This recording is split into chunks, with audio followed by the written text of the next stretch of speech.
What's going on, everybody? Good morning, good evening, wherever you are and whatever time it is. Welcome back to another video with your man, Measureholic. Ladies and gentlemen, today we are continuing our faction overview series for the Divided Impera mod for Total War Rome 2. Ladies and gentlemen, today we are going back to the Barbarian factions and we are checking out the Scordisci faction. This is one of the most underrated and probably one of the least known or talked about factions in the Divided Impera mod, which is a bit of a shame. They are a very cool faction in my opinion. They're in a very unique position. Their army is fairly unique and they have some excellent looking units, which is one of the best parts about playing a cool faction, which the majority of these are, but some are a little bit more unique than others. But anyway, getting into this overview, hopefully this video will help you decide if you do want to play as this faction, or if you are playing as it, maybe a few of the tips and pointers I'll throw your way will help you get your campaign going well from the get-go. But anyway, ladies and gentlemen, let's quit messing around, let's jump on right into it. Okay, so let's start by looking at the buffs and debuffs that the Scordisci receive. They are part of the Galli subculture faction, so they are basically considered Gauls or Celts. And as such, they share the same benefits that the other Galli factions get, which is the Gallic horsemanship perk, which gives you +1 experience for any cavalry that you recruit, which is always useful, but not insanely useful. It's kind of a bit of a shame that it's not for swordsman units, which I would kind of expect, since barbarians live by a very warrior-esque culture, but Gallic horsemen were also very well known for being very good, especially during the Roman campaigns of like Caesar invading Gaul and such. He famously used Gallic cavalry, especially in the kind of noble tier or noble social class cavalry, to excellent effect. So I guess it makes sense that they have that. But moving forward, we have the opera benefit that these factions get, which means that they have an increased immigration to their capital cities. Just to the capitals, not to the rest of the empire or kingdom. But it can be fairly helpful in that it will hopefully provide you a more population to draw your armies from your heartland, because you'll be mainly using your capital as a recruitment center for the majority of the campaign, or at least until you're getting towards the end of the campaign. But anyway, moving forward, looking at these Scordisci specific perks, so this is perks only they get out of the other factions. First off, they have an end of migration bonus where they have an increased Celtic conversion, so that's very helpful to help you convert the cultures of new territory that you take, such as taking Latin or Thracian regions. You'll get Celtic culture dominant a little bit faster. Moving on from that, you have the new Foundations perk where you have a reduced build time for minor cities, which will help you build up these smaller outlying settlements of your provinces, but this does not apply to your major cities, which is of course any walled city or the capital of a region. So do keep that in mind. It's just for minor cities. Not a massive bonus, but it's still helpful and useful to some extent. However, you do have the Interlopers debuff where you have a diplomatic penalty with Daco-Thracian and Illyrian tribes as well. So basically all to your east, your southeast, and your direct south, you're going to have other factions struggle to have diplomatic relations with you and will often be declaring war on you as a result. They may even ally with each other against you. So that is that. Ladies and gentlemen, let's jump on into part 1 of this video where we do a strategic overview of the campaign for the Scordisci. Let's do it. Okay, ladies and gentlemen, here we are at the part 1 section of this video where we're going to do a campaign overview for the Scordisci. Ladies and gentlemen, as you can see, we are a one-hitter quitter faction. However, we're one of the luckier ones in that we start off with a fairly large walled settlement here at Singidan, or I'll just call it Singi for short. I'm Aussie, it's what we do, calm down. But yeah, Singi is a very nice city situated with a bunch of rivers nearby that you can use for some natural defense, and you also have the Danube River down here, which is actually massive, and it only has the one crossing point here, I believe, unless you go all the way to the Black Sea over here. They can also go around it, like the Getae or other Thracians in general can go around along this northern shore of it, so do be careful of that. But you can also use the forest to ambush them, so it's not too terrible. But generally speaking, you're in a fairly decent defensive position considering you have a walled settlement. Move your army out, and then leave a general with like 4 or 5 archer units and maybe 1 or 2 cav units, you'll be able to defend the city no problem against most threats, at least early on. So it's definitely not too much of an issue. Speaking of threats though, let's go straight up to your diplomacy. Now, first off, you're going to have to ignore that we are at war with a few factions here. This is a campaign where I've been doing some testing, and I wanted to advance a few turns in so I could show you guys something regarding the population. So ignore this. However, don't ignore it entirely, because this is kind of reflective of what your campaign is going to look like. As you can see here, I already have the Pulii, the Dasi or Deki. I would assume you'd say Daci, and the Gate over here. Basically, all Dacian factions declaring war on me within the first, like, I think it's 6 or 7 turns in right now. That's very reflective of what's going to be happening to you. Furthermore, to the south, we also have more Thracians down here. He will be declaring war soon. And we also have Illyrians down here to your southwest. To your northwest, however, you have some Celtic factions, which is good and bad. One, it's good because they will generally be relatively friendly with you because you're part of the same culture, and they'll also generally be fighting similar people, generally speaking. However, the Bruci over here, they are unfortunately at war with the Aravaski, or Aravashchi, I would say, or assume you pronounce it. But either way, they are both Celtic factions, so generally speaking, they should be friendly towards you as long as you don't do anything against them. However, the issue with that is that they also have the only 2 settlements in your starting province, which sucks because generally speaking, one of the first moves you want to do is solidify your home province. And you can't do that if you want these guys to be your allies and help protect your northern flank, which is going to be very rough because you're going to be having the Thracians and Dacians come after you very early on. So yeah, that's your starting position for diplomacy. And then thinking a little bit further ahead in the mid game, you also have Greeks down here who are going to be causing you issues. You also have Scythians or nomadic tribes up here. Then you also, of course, have the big dog Rome right here. And then another thing to keep in mind is you also have Massalia over here. Massalia often becomes a big major player in the mid game, and they often take territory going across northern Italy, so they might end up bordering you, so be careful of that. But yeah, we'll get into the difficulty regarding that later on. But basically, similar to kind of like the Galatians or the Getae, you are surrounded by a bunch of different cultures, which gives you some good things and some bad things.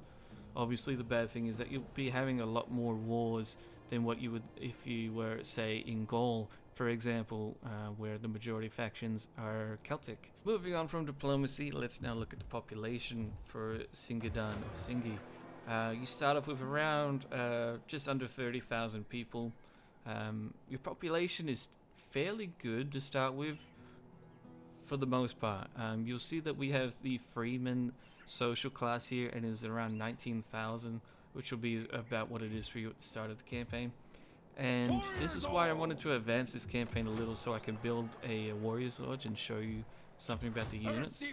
The freeman not subculture, the freeman social class for your faction consists of the majority of your basic low tier units, such as this Celtic clubbing unit, some Celto-Thracian spearmen, basically levies, and that's basically it. It will give you the majority of your very low tier units.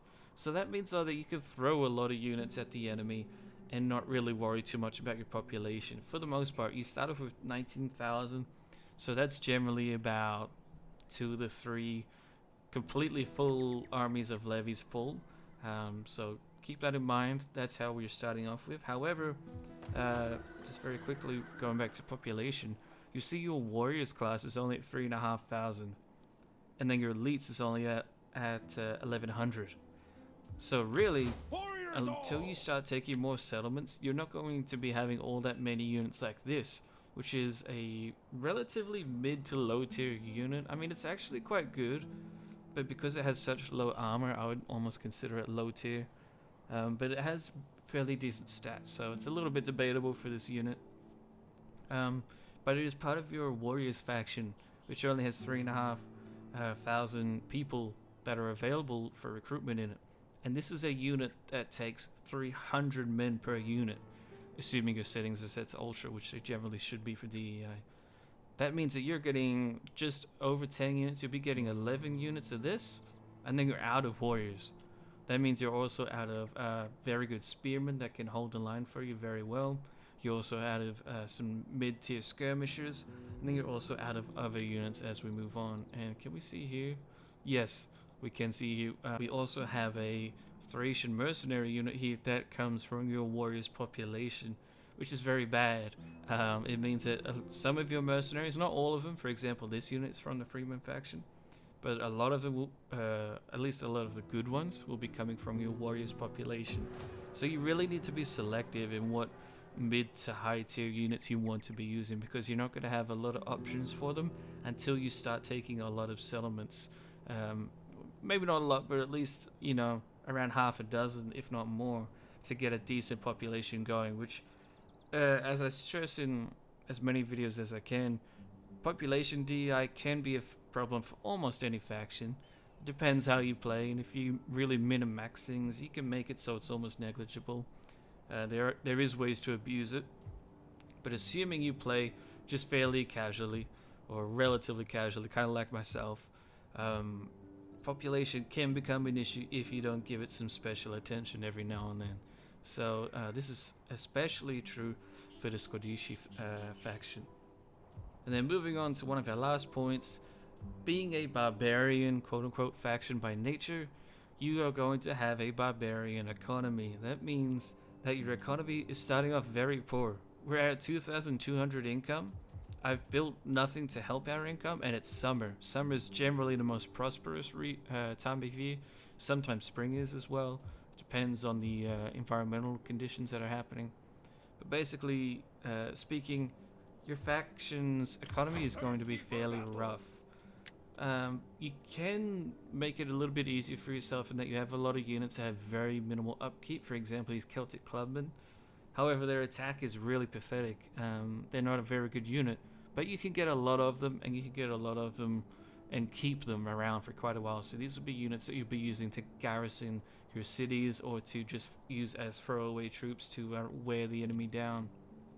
Even this low to mid-tier unit, whatever you want to call it, fighting men unit, as it's known as, has an upkeep of only 130, and that's 300 men in that unit. That's actually quite good.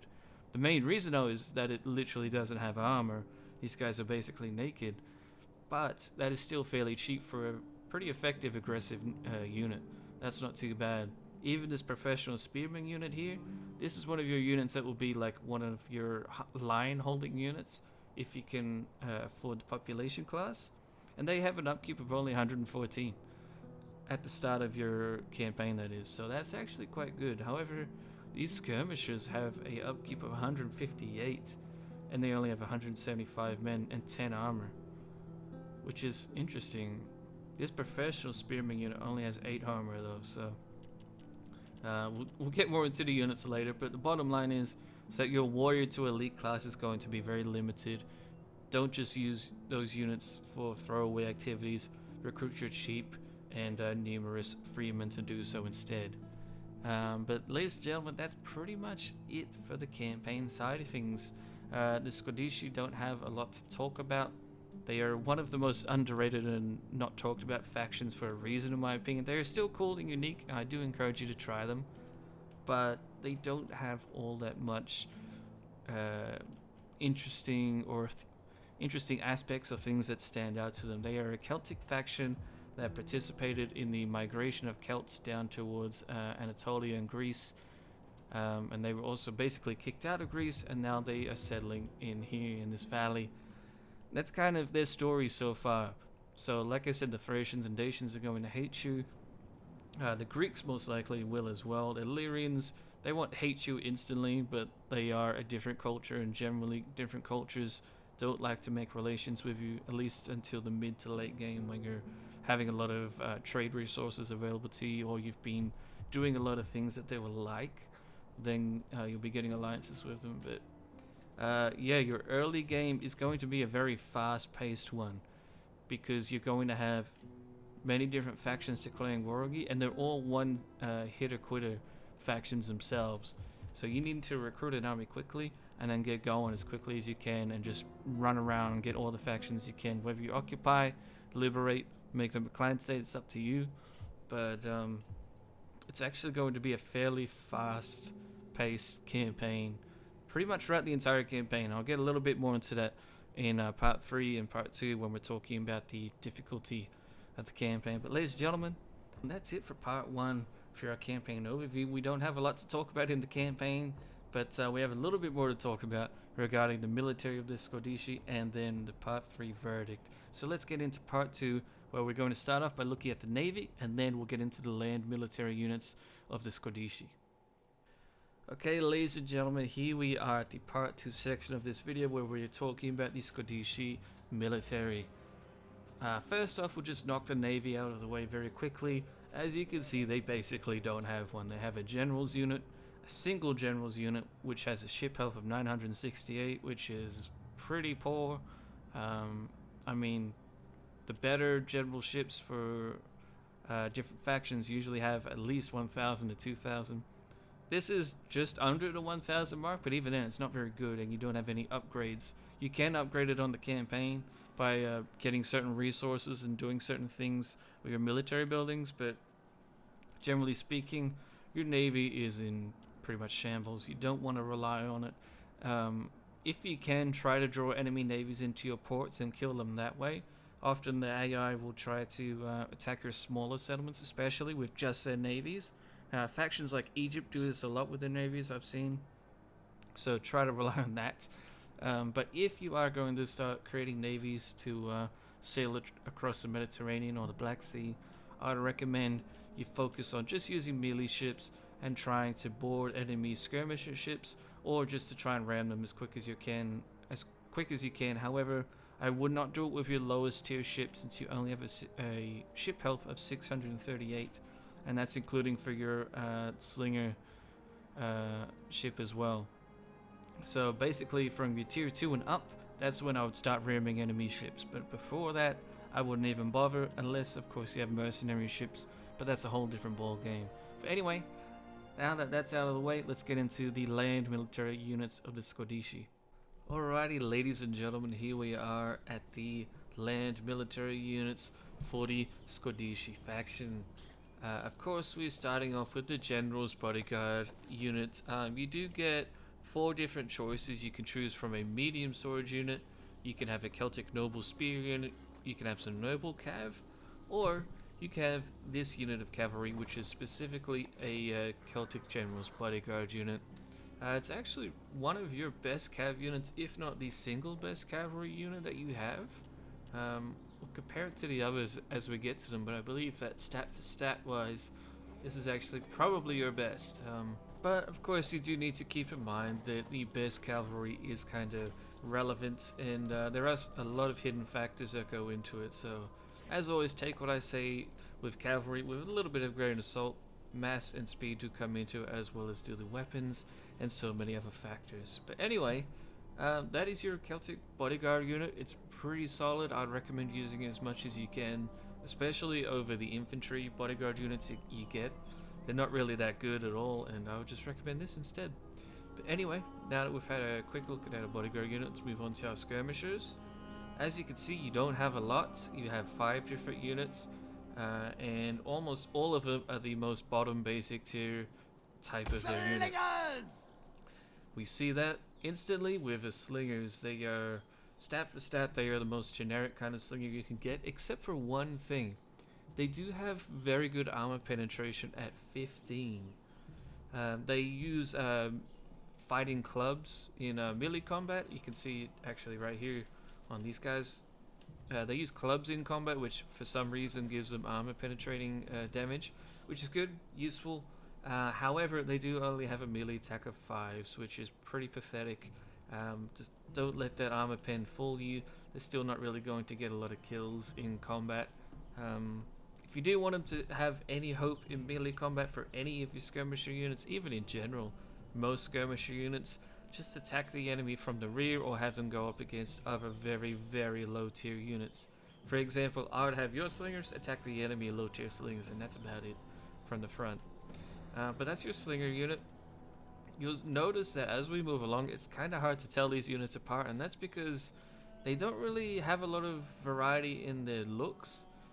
This is definitely one of the older rosters of the DEI modding extravaganza, as it were. A lot of the factions have been overhauled. I mean, all of them have been to an extent.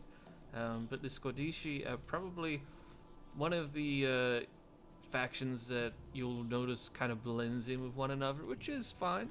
Not everyone needs to be amazing and different in every single little way, and there are some fantastic textures that we'll see, especially as we get to your elites. But yeah, it's just something to keep in mind. A lot of these units do look very similar. But here we are with our archers. It's basically the same story. I'll just give you guys a couple close-up shots of them. But they have the exact same thing going on as the slingers. They are very basic in their stats, except for their armor penetration at 15. But again, their melee attack is at 5, defense is at 2. So even though you have this high damage for armor pen, your melee attack being at 5 means that you're not really going to have them connect with the enemy all that much anyway. Melee attack, generally speaking, defines how often your soldier will be hitting the enemy, how successful he will be at hitting the enemy. And so if you have a low melee attack, then it's gonna suck if you have a high damage rating, because even though technically they should be getting kills, they just might not be skilled enough to use their weapons appropriately. So that's your archers for you, though. Not much else to say about that. They don't have any special abilities or nothing. We are gold. Now we move on to the naked spearmen, and this is basically a mix of a spear and skirmisher unit for you. And despite them being naked, they don't really have any like fanatical traits, which you might expect with some of the naked units. For example, the Nervii have 1 or 2 units that are naked, and I think are also the Berserker units. But they also do not have armor penetration. They are different to the other skirmishers. I know they're called naked spearmen, but they basically are a skirmisher unit.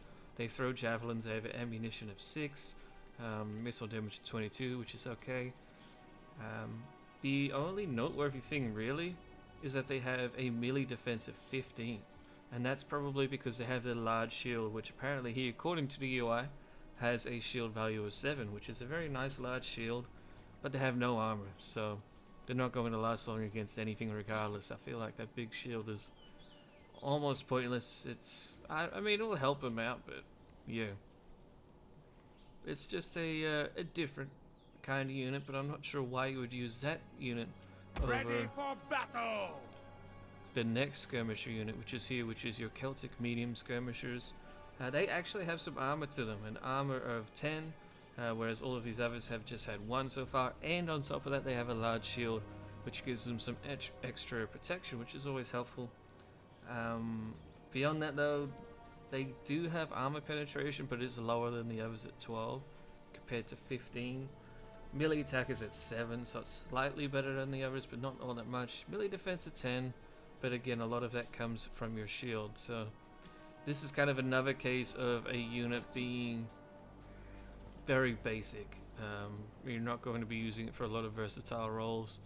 Just try not to get them into melee combat, and if you have to, make them get a flanking charge on the enemy, and the more flank, or more opportunity to flank the enemy they have, I should say, the better they'll do.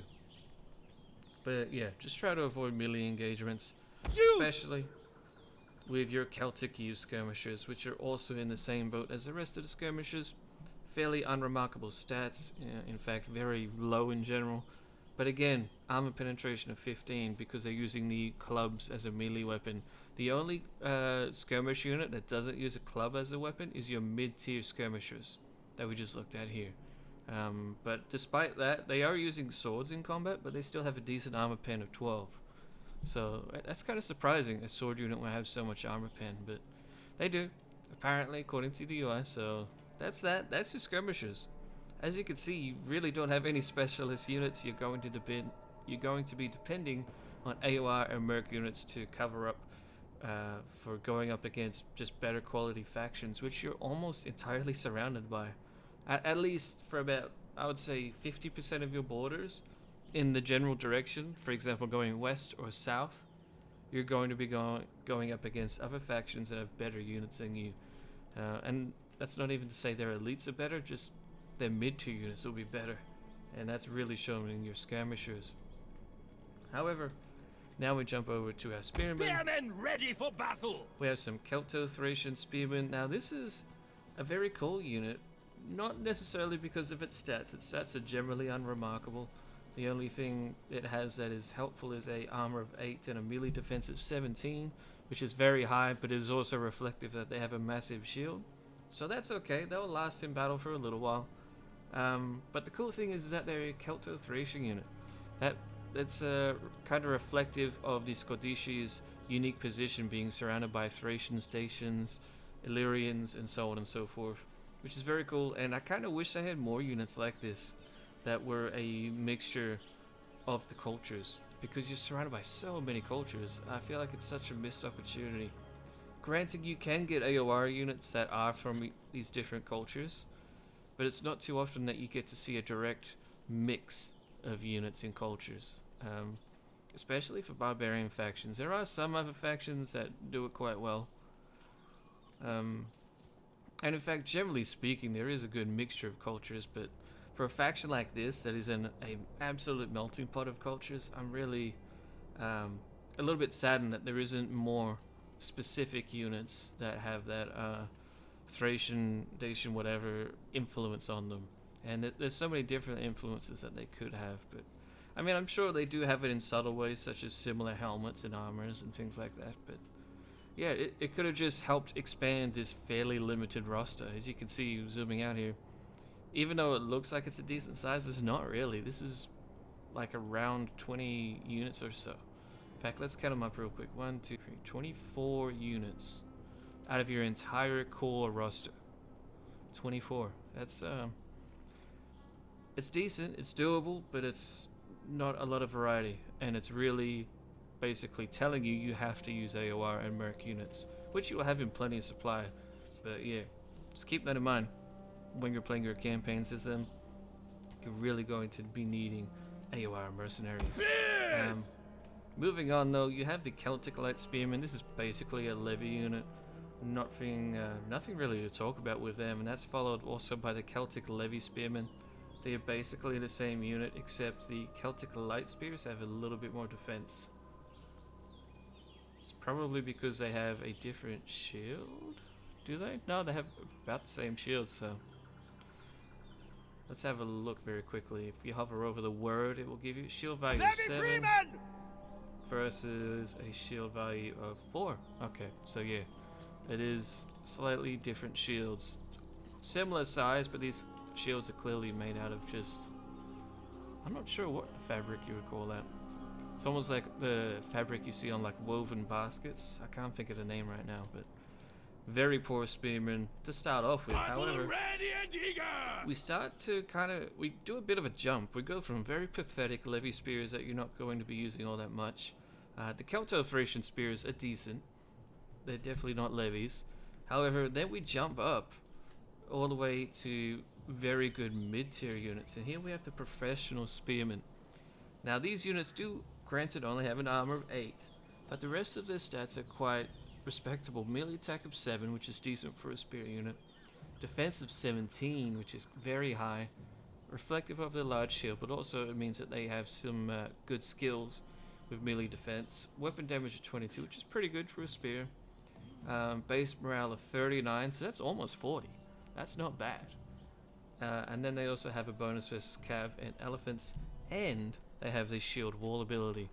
This, in my opinion, will be one of your units that you'll be using to hold your main battle line for you. You get a line full of these guys in shield wall. They'll act almost like hoplites, just a little bit less disciplined and a little bit less professionalism about them. They do have the longer spear as well, which is longer than a hoplite. At least most hoplites, not all of them. So that could be helpful when you're going up against the Greeks and you want to have a basic line to hold while you do hammer and anvil charges on the rear. But very good spearman unit, and now we're really starting to see a lot of variety in the uniforms, which is really nice. Your lower two units, they kind of look very similar to each other, but then when we do this big jump to good mid and slash elite units, we really get a lot more variety.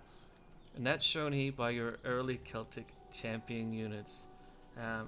This is a very good spear unit. However, is it? No, it's not. This is not your general's bodyguard unit. No, that's coming up next. But one thing I would like to do is compare their stats. Okay, yeah. So the bodyguard unit is just way better. Generally way better. It's very slow though. Oh wow. But yeah, the early Celtic champions. This is, even though it says it's a medium phalanx infantry, when you hover over it, generally speaking, this is a unit that is borderline elite. It's very good. However, what's stopping it from being a frontline unit, similar to the professional spearmen, is that they only have 200 men in a unit. If they had 300, then you could easily make this be a battle line unit, and it'll be super helpful because it also has a shield wall ability. But since it doesn't, this could be like your kind of triarii you rely on to come in and resolve issues for you when your main line gets a hole or two in it. Send these guys in to shore up that hole, and they'll hold out in battle for quite a long time. I'm not going to read out the stats of every single unit here. I'll just talk about the ones that are worth mentioning. But one thing that is worth mentioning is that this is the first time since we saw your general's bodyguard that we're seeing armor go up quite a bit, up to 20, in addition to the large shield that they have, which is very useful. And they have a decent speed of 4, so that's actually quite a good spear unit in general. But then we move on to your general's bodyguard unit, which is the Celtic nobles. You can also recruit them on their own. Just a fantastic spear unit all around. They also have the shield wall ability, which is very useful. Just fantastic stats for a spear unit. It's a good elite spearman unit. It even has a very high armor of 38, and I say very high because this is a barbarian faction, and generally speaking they don't have a lot of armor, but this is a very good exception. Base morale of 49, which is great. Remember, all of these stats are going to fly up when you get more experience for your units. At least most of them will. And then you can also get buildings and bust figure generals, things like that. That will help your units do more damage or have better armor, etc. And so this is a really useful general's bodyguard unit, but I can't really justify using it against that heavy shock cavalry unit that is for your bodyguard. Well, ignore that oh my goodness, I can't talk. Ignore that I said heavy shock cavalry. That is just what it's labeled as. But I really can't see you using the cavalry in a manner that is less efficient than the spearman unit. The only reason I'd recommend a spearman unit is if you want to have a general's bodyguard unit that's going to just defend the city, and you just want your general there and a couple units to garrison it. Or if you're trying to save money, because generally cavalry costs a lot more than infantry. But beyond that, it is a fantastic unit, so it's not the end of the world if you do have to rely on it. It is very slow though, with a speed of 2.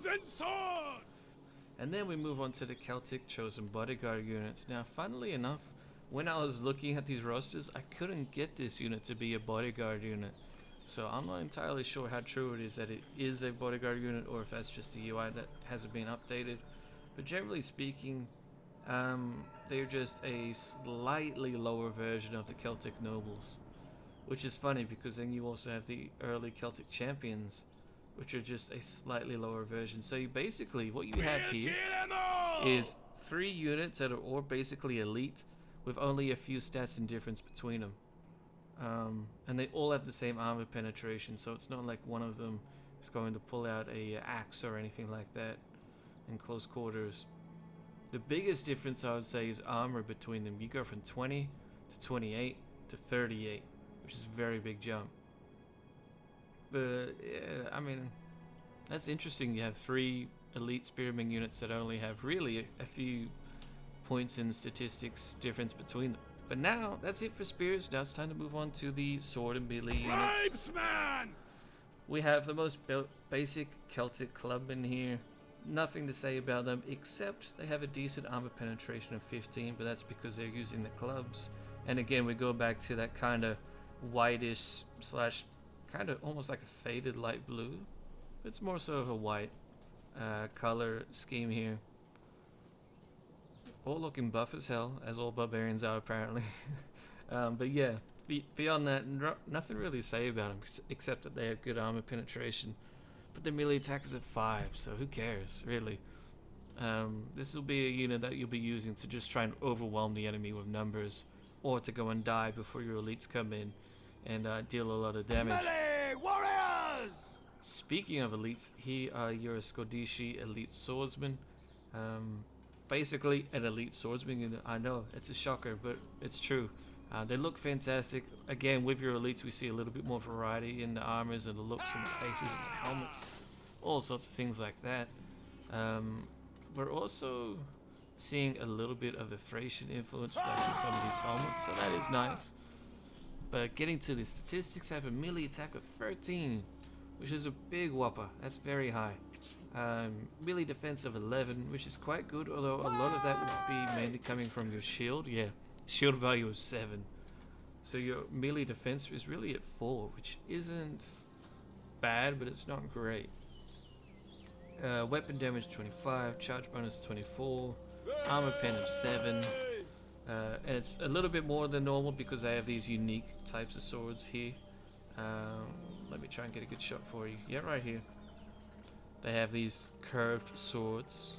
Very, very nice. They look fantastic. They kind of have a bit of a Lord of the Rings vibe, like an orc sword. Look very brutal, kind of ugly in a good way. I like it. You know, very rough. But they have a armor of 35, which is fantastic, and they have a bonus versus elephants because of their weapon that they're using, which is at 15. Base morale of 52. Fantastic elite sword unit. Mainly focused on being aggressive though, so try to use them in flanking charges or to go up against units that are of lower caliber. If you send them up against other elite swordsmen, then it's going to be a very close match, especially if it's just a one-on-one. So try to give them a little bit of support, but generally speaking, they're a good unit. They do only have a 200-man unit though, so keep that in mind. Sword band! Then we go back down to Celtic Light Infantry, basically the same as your clubmen, except they have a slightly lower armor pen of 12, and they have a slightly higher melee attack and defense. So comparing them directly, the statistics generally are leaning towards the Celtic Light Infantry having some better stats. Oh, wait, hang on, am I messing these up? Tribesman! Yes, I am. Okay, I was looking at a different one. So yeah, they pretty much just have better statistics almost across the board compared to the Celtic Clubmen, except a little bit less armor penetration, so they are useful. Sons of Gaul! This is the unit I was comparing them to by accident, the Fighting Men unit. They have a good armor pen of 13. Beyond that, there isn't really all that much to say about their statistics, except they're basically a slightly better version than the Celtic Light Infantry. And they have very good morale at 46, which is quite good. So they'll last in battle for quite a while. Except for one big thing, they have no armor. As about half of your army doesn't have armor. So yeah, basically if you're seeing guys like this in your unit that are wearing pants and no shirt, you can assume that they don't have armor, and this unit doesn't, so be wary of that. They do have a single javelin though, but I mean, one single javelin unit isn't going to make a massive amount of difference. Swords! Then we move on to your Scordisci swordsmen, and this is where we're going to see some interesting stuff occur with the Scordisci, where we're kind of seeing again another grouping of almost elite units, or I would say elite units that don't really have a lot of difference going on between them. For example, if we look at them compared to the last elite unit that we looked at, the Scordisci elite swordsmen, generally speaking, the Scordisci have better statistics, but they do have lower weapon damage. And the Scordisci have better morale and a better charge, but they have the exact same attack, defense, and armor. And then your elite unit has better stats against elephants. But beyond that, though, they're almost the same unit, which is kind of disappointing. Again, they look fantastic, which is awesome. But I don't really see a role for these guys. I mean, why would you get this? We could get the elite unit. which is proper elite unit. The only difference is 3 weapon damage, which isn't a big difference at all. I mean, in like things that this unit has over the elite swordsman unit. So yeah, that's that. Not a lot to say about them. I just don't really see there being too much purpose for them, besides them possibly being from a different social class, but I doubt they would be. Generally, units with stats that are so similar usually are in the same social class, generally speaking. But we'll see the same thing. In fact, we'll skip this unit and go to the next. Or will we? Is this the unit I want to talk about? Actually, yeah, this is the unit I want to talk about next. The Late Celtic Champions. This is that third unit in this little clump of elites that kind of don't seem to have a lot of purpose. So comparing the Scordisci Swordsman to this unit, which is known as the Late Celtic Champions, the only difference is one has Warriors a of gold! and then what was the other statistic? And morale. A 3 difference in morale. I mean, it's possible there's some hidden statistics that we're not seeing in the UI that are giving us a difference, but beyond that, I mean, yeah, it's a very weird little phenomenon that I see with the Scordisci faction alone. I'm sure it happens in other factions, but we have a bunch of units They will bleed for us! that are so similar that you may as well just save your money and get the best one. But then onto our last swordsman unit before we get towards the end. Fearless warriors! We have your Celtic medium swordsman, which is a little bit misleading because this is your bodyguard unit for your swordsman, which is very interesting. I'm not sure why it was this as compared to one of the other units. Perhaps it's a bit of a mistake. I'm not too sure, or perhaps you can upgrade to these later in the campaign. But initially, this is your general's bodyguard unit, especially for custom battles. It is your only sword option. It's a decent mid-tier unit, and the main thing that makes it appealing compared to these other units over here is that they are all 200 men per unit, whereas this is a 300 man per unit. Granted, the others have way better statistics. Most notably, they have much better armor. This unit has only an armor of 8. But it's still a decent sword unit. This could be your main battle line unit once you're able to recruit them. Besides them being a general's bodyguard, they're also decent at being a decent battle line unit. However, that armor is very, very low to hold your battle line, so be careful with that. Skirmishers will destroy them. Slingers should take a while to start killing them because they have such large shields, but they don't have any special formation or anything like that. So anyway, that's your swordsman units. You're a very spear and sword heavy faction, in case you haven't figured it out by now. In addition, of course, you'll be relying on AOR units and merc units to fulfill your other roles in your army, and we'll see that right here, especially with your cavalry. You have 3 cav units besides your general's bodyguard unit who's down at the end. Horsemen! You have 3 cavalry units. They all fulfill the most very basic roles. Your Celtic light horsemen, your skirmisher cav with almost no armor at 11, which is very poor. They are very fast, so we have a speed of over 8. That's fantastic. That's very fast. But beyond that, I mean, ammunition of 6. None of their other stats are jumping out at me to being like, yeah, this is a very versatile unit. It's just your basic low tier skirmish unit. And we'll get a couple close-up shots of it before we move on, but not a lot to say about it. It's just a low-tier skirmish unit for you on horseback, which is always going to be useful by any skilled player who can micromanage their armies pretty well. Still fairly useful for the most part. Warriors of gold! Then we move on to your Celtic medium cavalry. These are basically your version of the Roman equites. Fairly just stable kind of statistics all around. Melee attack of 8, defense of 13, although that defense is quite high due to the shield, so be careful of that. It is a bit deceiving. Armor's of 18, so it is going up, but it's still not good, really. I mean, it's almost good, but They will die to skirmisher fire, as do most cavalry units, really. The speed is only at 6, which is 2 lower than your skirmisher unit, so you'll be catching enemy skirmisher units with this unit, but they might have to like run them to the edge of the map or something like that.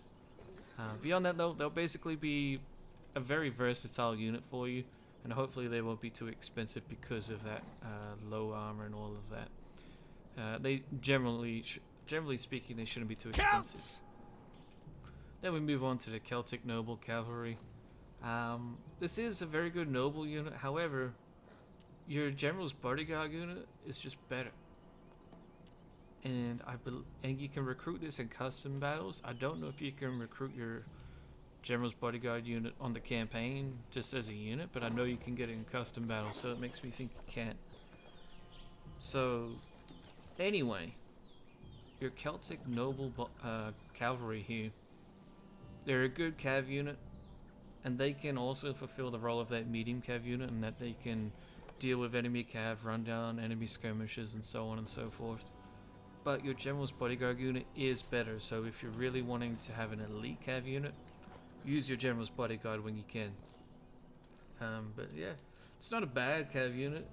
It's just, this is like the best you get outside of your bodyguard unit. So it's, again, I gotta reiterate it as much as I can. I know it's probably annoying, but AUR mercenary units will fix the severe lack of cavalry that you have. And you have to fix it because you're going to be going up against other factions that do have good cavalry, such as the Romans have fantastic auxiliary units that they'll be throwing at you in the mid-game. Macedon to your south has fantastic cav, some of the best shock cavalry in the game in particular. You had the Scythians that will be marching on your borders from the east, who are entirely cav based. So really, when you see them, get mercenary or good AOR horse units, especially in the mid to late game when everyone's starting to use elite units. And of course, your final unit is some war dogs. Nothing special. I probably don't even need to throw this in, but since this is one of our few factions that I've covered so far that does have war dogs, I thought I'd mention it. Nothing remarkable about them. They're just a war dog unit. They will chase down light skirmishers pretty easily and kill them off, such as like low tier slinger units. And they will help you deal with enemy cavalry as well.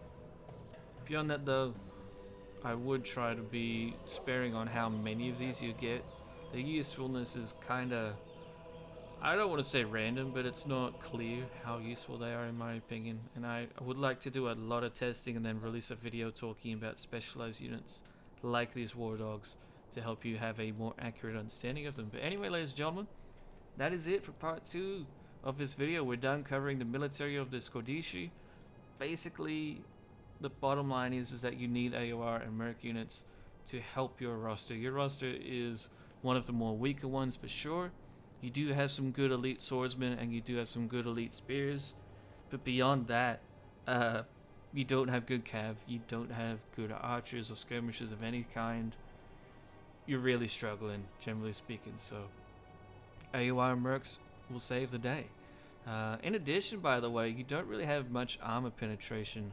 I know I've mentioned quite a few units do have it, but they also have very poor melee attack.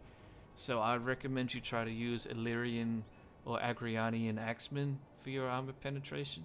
They'll be very helpful for you in the mid to late game when you go up against those really good factions such as Rome and Macedon.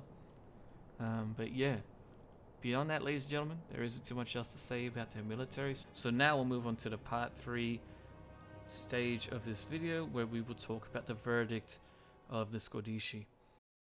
Alrighty, ladies and gentlemen, welcome to the part 3 stage of this video, where we talk about the verdict.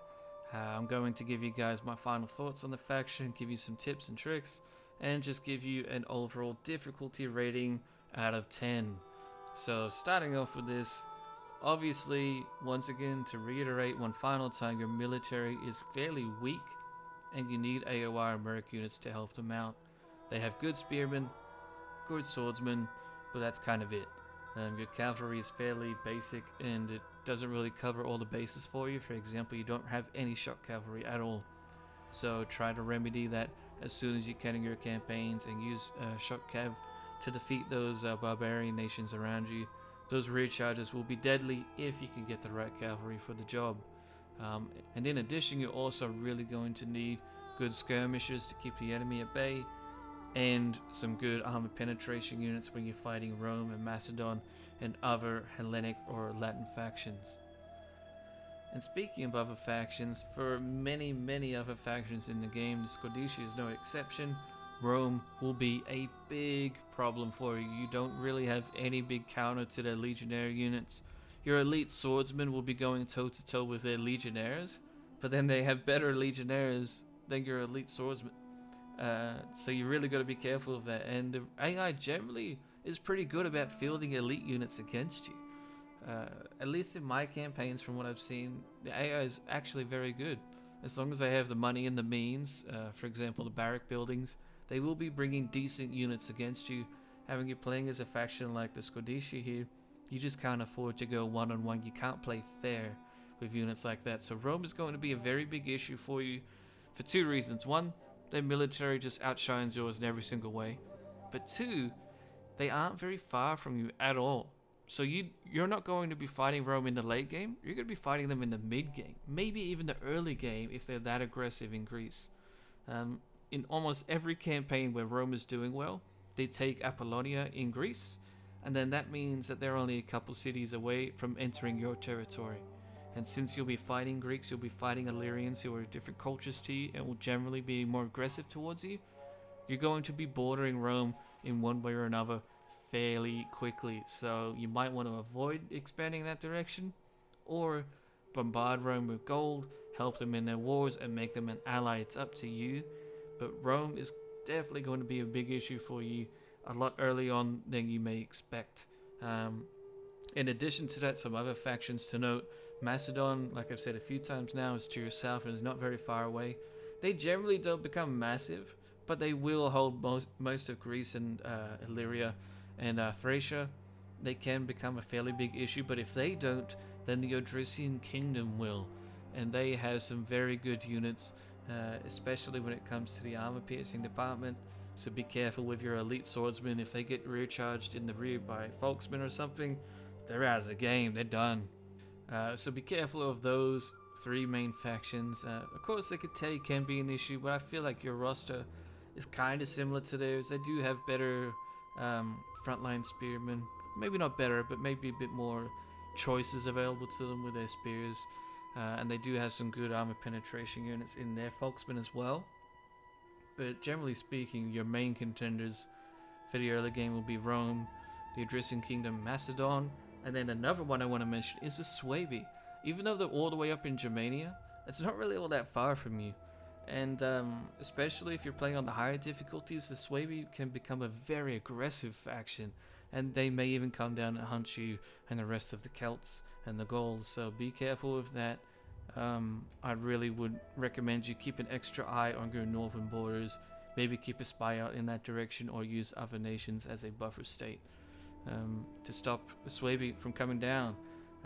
And again, they can come down way earlier than what you expect, so be prepared early on for basically anything. This is a really fun campaign, I think, because you have so many options on what could happen, and one Scordisci campaign could be entirely different to another. It's all up to what the other nations decide to do and what you can try to coerce them to do for you. So that's going to be a lot of fun, and it's not really something that every single faction in the game can say. A lot of the factions kind of have a bit of a trajectory that you're tailored towards. For example, Rome is a great example of that, where you've already declared war on the Etruscans and the Greeks, who are led by Pyrrhus down in Epirus and Taurus. They're going to be basically a guideline for Rome. There are some other factions that have similar guidelines, but the Scordisci, they're a bit of a wild card, and they're surrounded by wild cards themselves. So that is going to be a lot of fun for the campaign. Generally speaking, I think that is a very aggressive faction as well. You need to move quickly from town to town to try and conquer these one-hitter quitters who surround you as quickly as possible, and it will give you a little bit more leeway in the mid to late game when you're going up against these juggernaut factions. And then your geographical position means that trade is obviously going to be an issue economically, especially early on. However, once you take, say, a province like Greece, if you can take all of Greece, you'll really have a decent amount of resources on offer, and you'll also have multiple ports where you can continue trade through. So if one of your port cities falls, you'll have another one to continue trade flowing towards your capital. So try to get a port settlement as quickly as you can. It really will open up trade options for you. But that's pretty much all I have to say for the Scordisci. Final point is a difficulty level, which I am giving a 6 out of 10. They are just slightly above average. And the reason I say that is because you're surrounded by so many other factions that are also pretty weak. Yeah, you have these big juggernaut potential factions such as Odrysians, Rome, Macedon, etc. But you also have about a dozen factions around you that are all one-hitter quitters themselves. And yeah, they might ally with each other and team up against you, but that generally takes time. And as long as you play fairly aggressive in this faction, you're going to do pretty much just fine, I think. Your late game will be very challenging and it'll be a lot of fun, but as long as you can outsmart the AI, which isn't very hard, you should have a successful campaign. I don't really see this as being too tough. Your mid game can be very tough if you get very unlucky and all of the juggernaut factions around you become juggernauts and team up against you, but that's kind of unlikely. And as long as you're not slipping on your diplomacy and you're considerate of the actions you're taking, you'll be fine. I think it isn't really all that hard. Despite them having a fairly weak military roster, you have so many AOR units around you and Merc units. Your armies are going to be okay, as long as you can get that variety going. Which, again, you're smarter than the AI, at least most people are, so it shouldn't be too hard. Just be careful of Rome. They can come in and bite you in the back, but since it's a bit of an obvious threat, I don't think it's enough to bump this campaign up to being all that hard, to be honest. But that's my opinion. Please leave yours down below. In addition, please do leave your suggestions for other factions down below. I believe we're almost halfway through all of the factions in DEI. We'll be approaching the halfway point soon. So please leave any suggestions you have down below. But anyway, ladies and gentlemen, that's all I have to say about the Scordisci. So thank you all for watching. Hope you guys enjoyed, and I shall see you in the next one.